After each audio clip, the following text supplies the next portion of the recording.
Comparecencias. A comparecencia de don José Antonio Redondo López, catedrático de Economía Financeira da Universidade de Santiago de Compostela.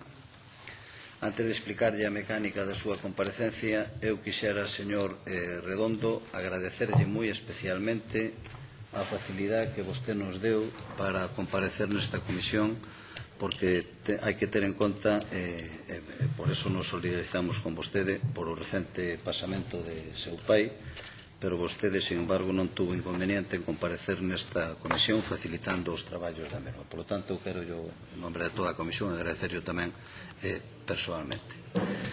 A mecánica da comparecencia é un tempo aproximado de 10-15 minutos da súa intervención. Os grupos teñen un tempo de aproximadamente 10 minutos. Posteriormente unha contestación súa, tamén en torno a uns 10 minutos, un breve turno de 15 minutos dos grupos e pecha vostede a comparecencia con un tempo tamén que pode estar entre os 5 ou 10 minutos. Por lo tanto, cando queira, señor Redondo, comece a súa comparecencia. Moitas gracias. Moitas gracias polo apoio, como dice vostede, porque vivimos unhas circunstancias especiais estes dos últimos meses.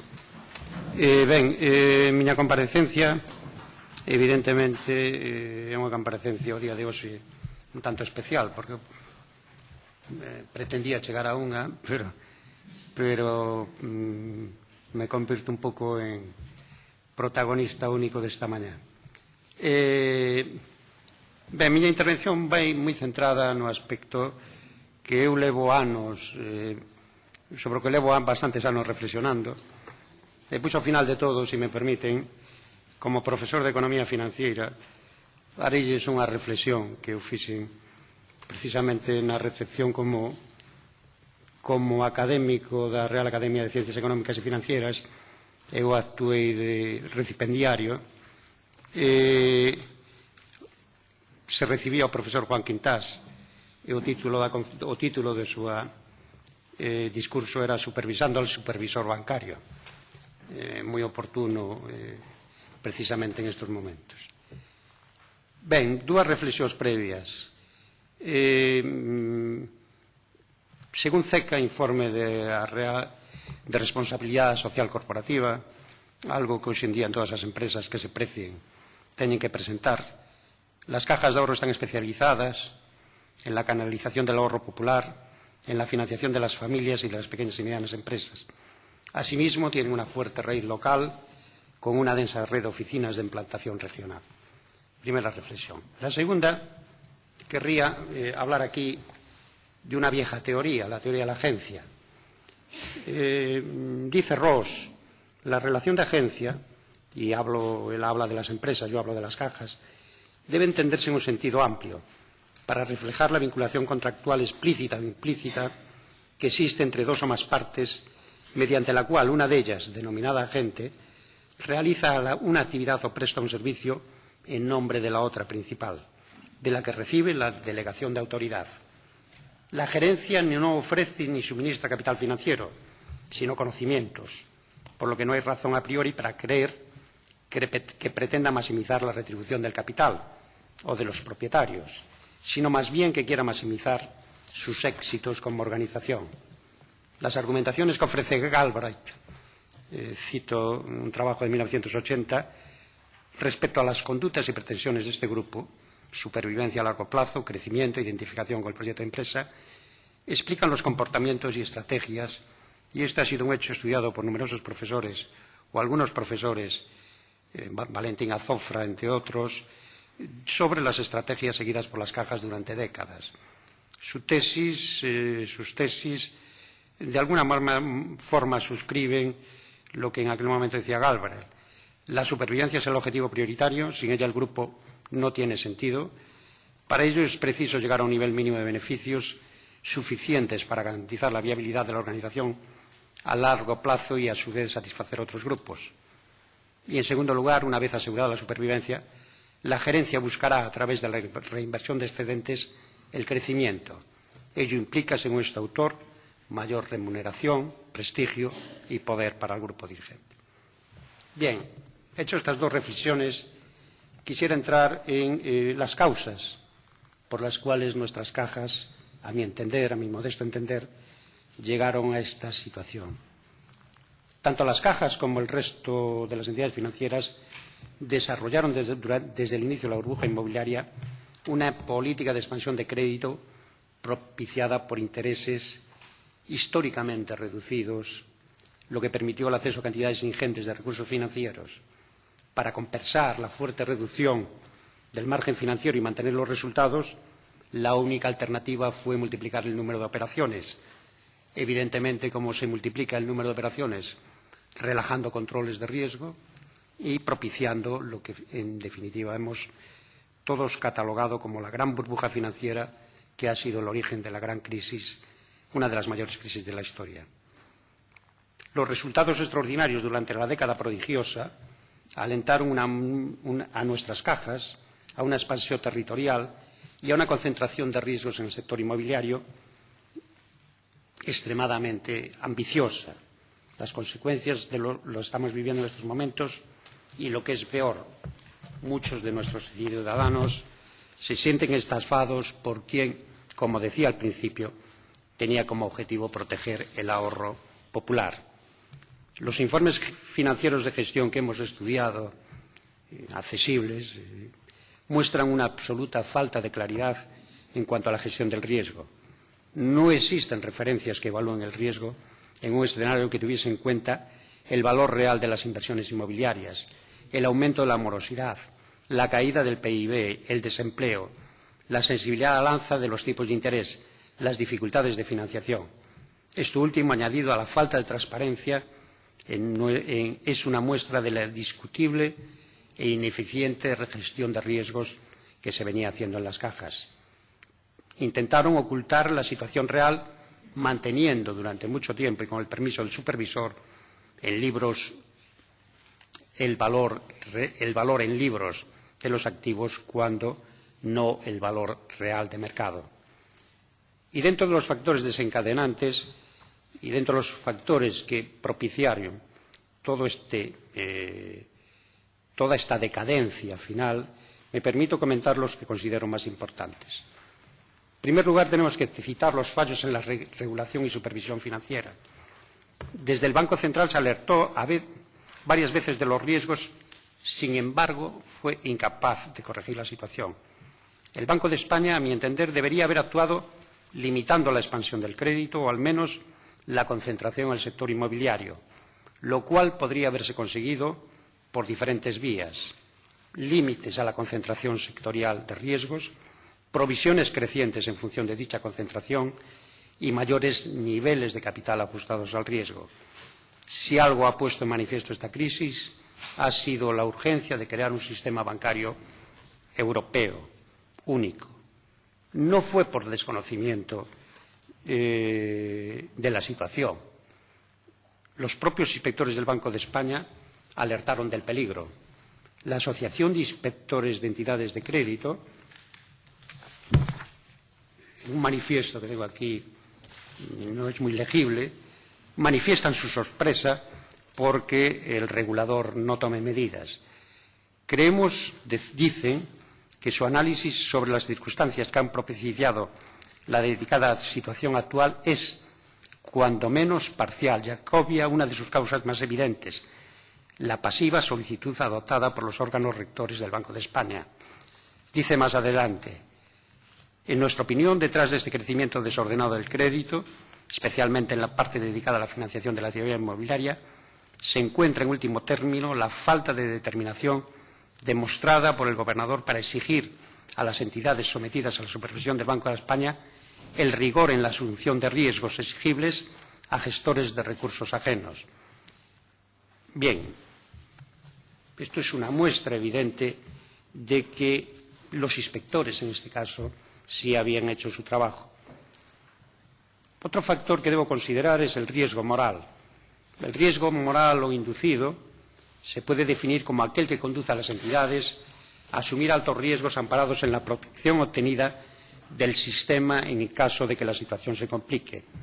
En las cajas de ahorro, tanto la alta dirección como las empresas tasadoras de rating y auditoras estaban blindadas ante la quiebra de la entidad. Las remuneraciones e indemnizaciones de la alta dirección y la falta de exigencia de responsabilidades en el resto de las entidades implicadas, históricamente probadas, indujo a estas agentes del mercado a primar los resultados a corto plazo, independientemente del riesgo asumido, el cual no solo transformó en negativo el rendimiento final, sino que condujo a las cajas de ahorro, repito, a una situación de fuerte deterioro. Consideramos en este aspecto que las remuneraciones, su crecimiento y las indemnizaciones de la alta dirección no tienen justificación alguna y, éticamente hablando, resultan aberrantes dada la situación de la entidad y las consecuencias sobre el ahorro de miles de ciudadanos atrapados por preferentes y subordinadas. Hemos hablado del regulador, del riesgo moral y paso a hablar también de otro de los factores condicionantes de esta situación, la valoración de las empresas tasadoras. Los criterios utilizados por las tasadoras obviamente inflaban el valor de las inversiones, y esto con el permiso del regulador, con la finalidad de ajustar al alza los recursos propios cuando el valor razonable de las inversiones crediticias y el activo material tendrían que estar muy por debajo de su valor contable.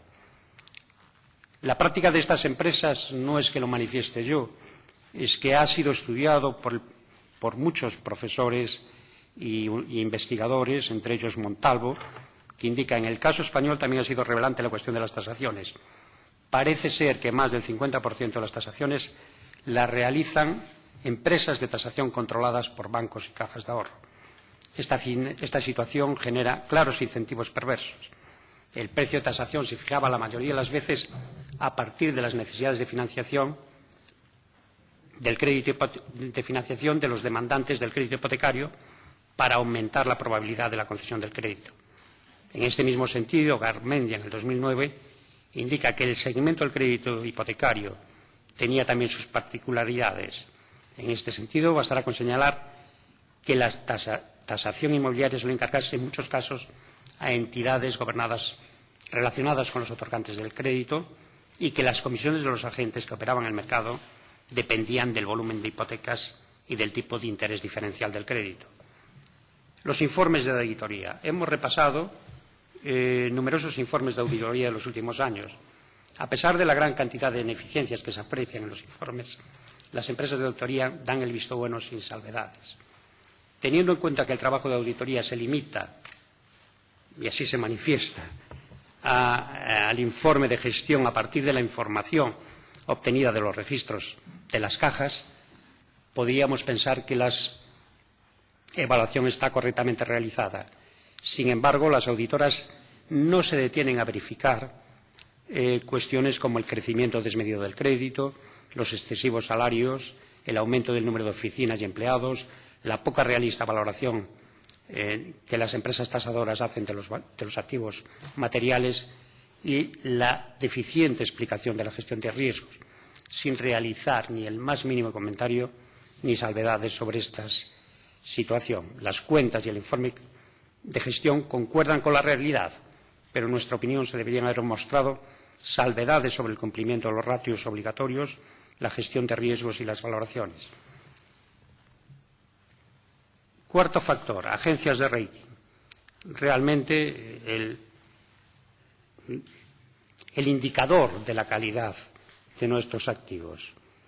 Las agencias de rating, su desprestigio no es relativamente reciente. Es decir, Lehman Brothers, o lo que es más grave, bueno, Lehman Brothers es quizá lo más grave, pero recuerdo aquí que el Long Term Capital Management, un fondo de inversiones dirigido por los premios Nobel de Economía Merton y Scholes, quebró cuando el día anterior tenía una AAA. La quiebra supuso para el Banco de la Reserva Federal 3.500 millones de dólares. Como ejemplo os pondría el de 2008. Hablo de una de nuestras cajas. Constata Fitch la fortaleza y solvencia de la mayor entidad financiera gallega. Calificación A. Implica una alta capacidad para atender las obligaciones de pago en este horizonte. F1. Existencia de holgados niveles de liquidez. En los últimos años ha incrementado su solvencia. acertada política de financiación a largo plazo que realiza la entidad en lugar de recurrir al menos estable recurso del interbancario, una posición financiera saludable y la diversificación de su negocio a la vez que mantiene resultados y mejora su capitalización.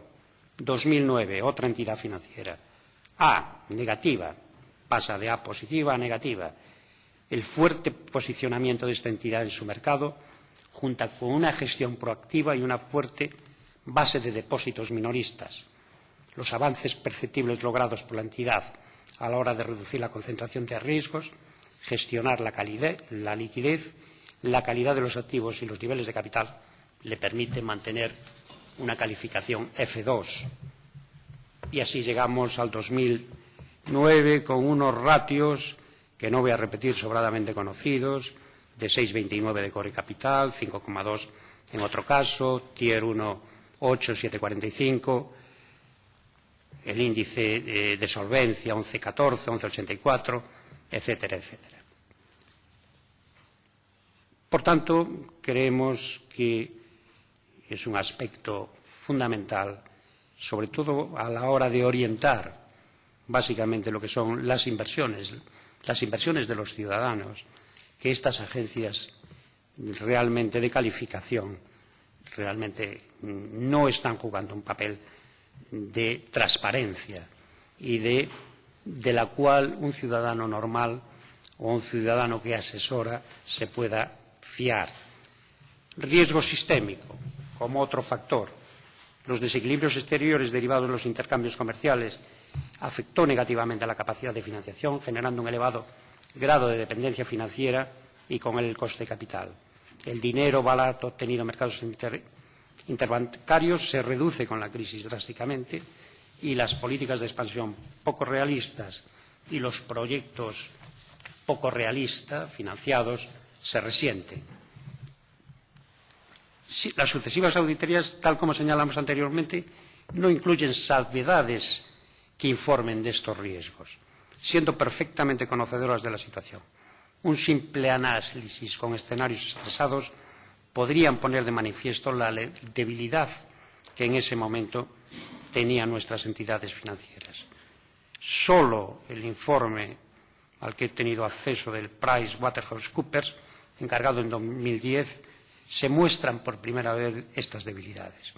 Así destaca un margen de intereses por debajo de la media del sector, un crecimiento de inversión crediticia por encima del promedio de las cajas y un nivel de morosidad que se ve influido por el nivel elevado de activos inmobiliarios sensibles a deterioros en el futuro, de modo que la morosidad total es elevada. También se dice en ese informe los mayores gastos generales de la entidad, en este caso CaixaNova, que estaban muy por encima de la media del sector, tanto en el capítulo de personal como en el general. También apunta que la influencia del Banco Gallego provocaba peores ratos de eficiencias. Y en quinto lugar, quizá para mí, en el que voy a centrar más, y en el que hemos trabajado en nuestro departamento en algunas consideraciones, el riesgo sectorial. El estallido de la burbuja inmobiliaria agudiza los desequilibrios internos de la economía española. Desempleo, elevado endeudamiento, y basado todo en un crecimiento prácticamente basado en el sector de la construcción. Habida cuenta que nuestro país había construido más viviendas que en el resto de los países europeos, trayendo como consecuencia un elevado endeudamiento del sector privado. El aumento de la morosidad obligó al incremento de las provisiones. Una vez más, la regulación exigió más provisiones derivado de que estos activos no eran propios de la actividad de las entidades financieras o no constituían anteriormente, en etapas anteriores, su actividad habitual. Resulta complicado el cumplimiento de estas nuevas exigencias regulatorias sobre provisiones cada vez mayores en momentos de crisis en los que el capital es más difícil de obtener. En el caso de nuestras cajas, la euforia inmobiliaria fue el detonante que provocó su profundo deterioro. En primer lugar, porque les permitió abordar una expansión no excesivamente razonable, fuera del territorio natural de actividad y, en segundo lugar, porque el dinero fácil y las cuentas de resultado millonarias relajaron los controles del riesgo. Si repasamos simplemente varios ejemplos de préstamos promotor y de compra del suelo, podemos entenderlo fácilmente. Martín Safadesa, 325 millones de euros por parte de Caixa Galicia, 83,8 millones de euros de Caixa Nova, Sando, Tremon, El Pocero, Colonial y la famosa Axtro. La obra social nos escapó al ladrillo, como ejemplos el Auditorio de Santiago de los antiguos almacenes del Pilar o la fabulosa sede de Fundación de Caixa Galicia en La Coruña, del arquitecto Nicholas Grinshaw. La concentración del riesgo en el sector inmobiliario para el año 2010-2011, primeros facilitados por el Banco de España, de forma agregada, se recoge en una serie de cuadros que evidentemente pongo a disposición, imagino que la Comisión lo tendrá, pero de la que querría comentar varias cosas. En ellos podemos comprobar cómo las cajas han sido las que han concentrado un mayor riesgo inmobiliario dentro de todas las entidades que componen el sistema financiero español. Curiosamente, muchas de las intervenidas coinciden las que en 2010 tenían una mayor exposición. Además, hemos constatado que la correlación entre el porcentaje de crédito inmobiliario y crédito de mala calidad es del 60%, lo que nos indica, en general, que aquellos que dieron más crédito promotor tuvieron mucha mayor morosidad. La proporción de crédito promotor en Nova Caixa Galicia era del 21,80%, en Cataluña Caixa 23%, en Banco Base 27% y en Mare Nostro 22,90%. Como pueden ver, las cajas de ahorro a la cabeza de este crédito promotor. Además, en contra de la prudencia aconsejada, si observamos los mismos cuadros del 2010, no eran las que disponían de unas mayores provisiones con las que hacer frente a un entorno adverso. Los datos de 2011 de los que disponemos apenas varían y lo que se constata en este análisis es que las cajas que apostaron por un crecimiento desmedido del crédito y lo concentraron en el sector inmobiliario fueron las que recibieron el auxilio financiero. Esto significa que ha habido diferentes estilos de gestión y que la praxis de prudencia característica de las cajas hasta principios del nuevo milenio fue abandonado por un grupo importante de cajas. El hecho de que algunas cajas hayan tenido mejores resultados y que su situación sea mucho más razonable pone de manifiesto que la gestión ha sido un elemento clave. Un trabajo que hemos realizado recientemente y todavía no publicado hasta el momento muestra cómo las cajas incrementaron la toma de riesgo en el periodo de precrisis por encima de los bancos y que su probabilidad de quiebra, medido a través de unos ratios especiales de la modelización risk analysis, consecuentemente su probabilidad de quiebra aumentó. Bien, como conclusiones a mi exposición, quisiera decir que la situación de las cajas son fruto, por tanto, de una política de crecimiento sustentada básicamente y erróneamente en la promoción inmobiliaria. Las subrogaciones de préstamos promotores adquirentes de las viviendas constituyen el engranaje que alimentó el modelo. Las cautelas sobre garantías de adquirentes se relajaron a límites difícilmente sostenibles a medio y largo plazo y la morosidad comenzó a elevarse junto a continuos desahucios que contribuyeron al desprestigio de las entidades.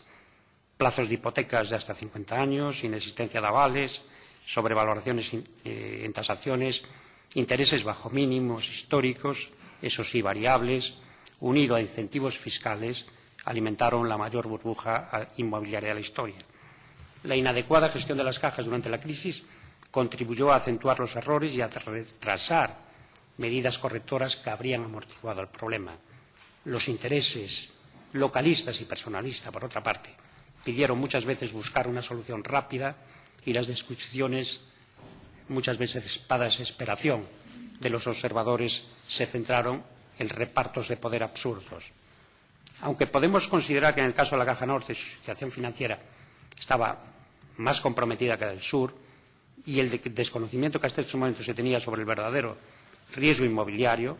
Repito que los datos del Banco de España agregados son disponibles en el 2011.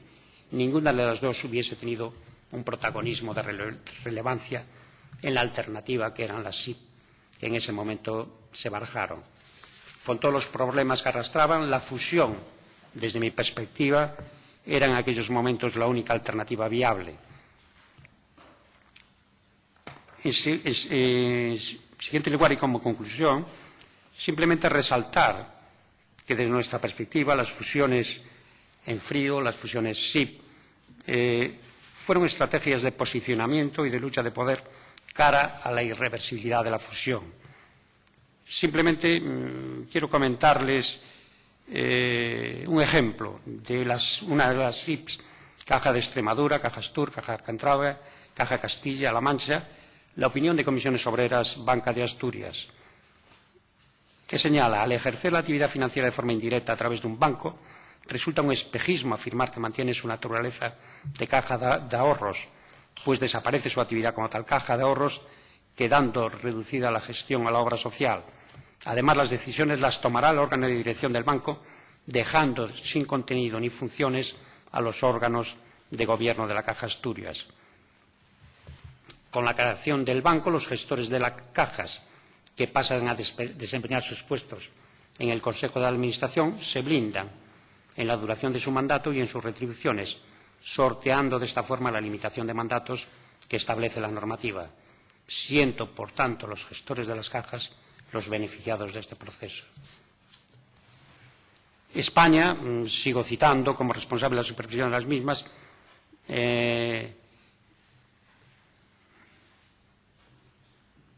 no cumplió desde los órganos de regulación diligentemente y eficazmente con sus funciones. Además, los responsables de la nefasta gestión en algunas de estas entidades continúan en ellas o han sido promovidos a puestos de responsabilidad.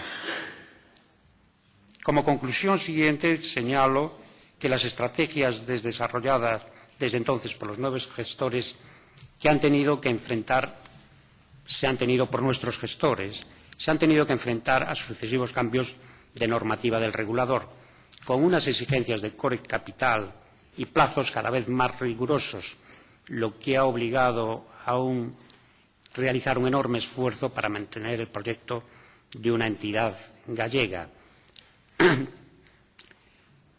Y en verdad que muchas veces el cambio de todas estas normativas parece realmente una operación de acoso y derribo.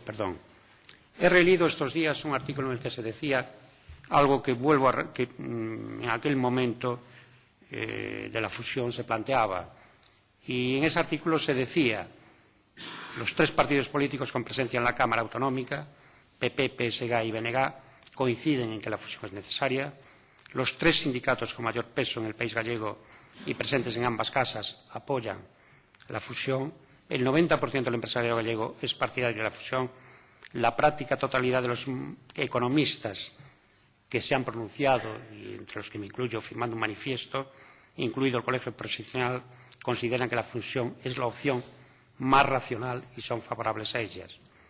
Sigo, a nivel evidentemente particular, defendiendo este proyecto y volvería a firmar ese manifiesto que en su día hice, fundamentalmente por respeto a los miles de trabajadores de Nova Galicia Banco, a los gestores que han manifestado una capacidad extraordinaria para sortear los continuos sobresaltos de los reguladores, a los miles de clientes que seguimos, a pesar de los pesares, confiando en nuestra caja de toda la vida, a los cientos de oficinas presentes en todas nuestras ciudades, con directores profesionales y honrados que atienden y ayudan a cientos de jubilados y mayores y les hacen accesibles los servicios financieros, y, por supuesto, para defender una obra social que permita, a pesar de los pesares, crear riqueza, lo que recoge fundacionalmente, crear riqueza económica y social, evitando la exclusión y generando tejido social, impulsar el desarrollo económico y financiero en sus ámbitos de actuación y evitar la exclusión social y financiera y retornar los beneficios a la sociedad. No quisiera acabar sin referirme a un aspecto que desde el punto de vista de profesor de análisis y cálculo financiero me ha tenido bastante obsesionado. Y quiero decirles que como profesor nunca he recomendado preferentes y hay muchos testigos, entre ellos mis alumnos, y quiero decirles que el problema muchas veces está equivocado al decir que se comercializó, al decir que la preferente sean un producto financiero fraudulento. El problema reside en que se comercializó fraudulentamente un objeto no fraudulento. Se engañó en muchos casos a pequeños ahorradores al venderle un producto financiero sin informarles de los riesgos que estaban asumiendo de buena fe. Por tanto, no es el producto, sino, desde mi punto de vista, la comercialización en donde reside el engaño. Y fíjense, por ejemplo, en un aspecto que es el folleto de emisión. En el folleto de emisión se trata meridianamente y accesible a cualquier lectura de un producto, se trata de un producto complejo y de carácter perpetuo. Por otra parte, no constituye un depósito bancario y, en consecuencia, no se incluye entre las garantías del Fondo de Garantía de Depósitos.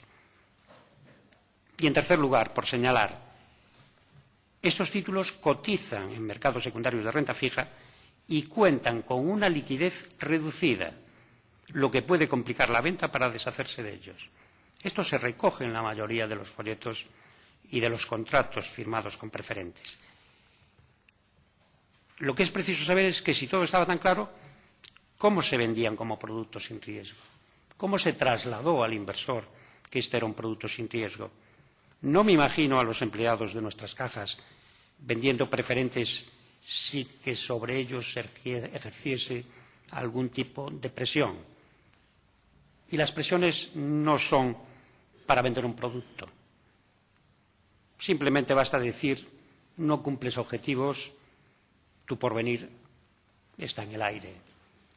Creo que esta llamada mía obedece a un aspecto también que ustedes que están aquí en la Cámara, de alguna manera, y siempre, y hay alguna comisión, nunca se avanza suficientemente, es la educación financiera. Es decir, todos los ciudadanos tienen que tener derecho a una educación financiera. Hoy en día, una persona normal, yo recuerdo siempre y pongo de ejemplo los abusos producidos por el afortunadamente enajenado analfabetismo. Actualmente, muchos de nuestros ciudadanos son, me lo digo con todos los respetos, analfabetos desde el punto de vista de conocimiento financiero. Hace falta, hoy nos movemos con las finanzas para bien o para mal y es imposible, para tener una calidad de vida determinada, no usar productos financieros. Por eso hago un llamamiento a una lucha por la educación financiera. Es básica. Estamos hablando de preferentes. Yo he tratado con mucha gente y he asesorado en muchos casos en hipotecas, sobre hipotecas. Los contratos hipotecarios realmente, si uno analiza cuántos ciudadanos han reflexionado sobre lo que firman, cuántos me han dicho todo esto es un rollo que no quiero leer, obcecados simplemente por comprar una vivienda, no han analizado, no se ha analizado la incidencia del interés variable, no se ha analizado el sistema de amortización, no se conoce simplemente lo que es tan evidente como la diferencia entre un interés nominal y un interés equivalente. No se reflexiona muchas veces y, evidentemente, no podemos dejar toda nuestra capacidad de decisión realmente en quien nos vende el producto. Nada más, muchas gracias por su atención y me pongo a disposición de las preguntas que quieran hacer.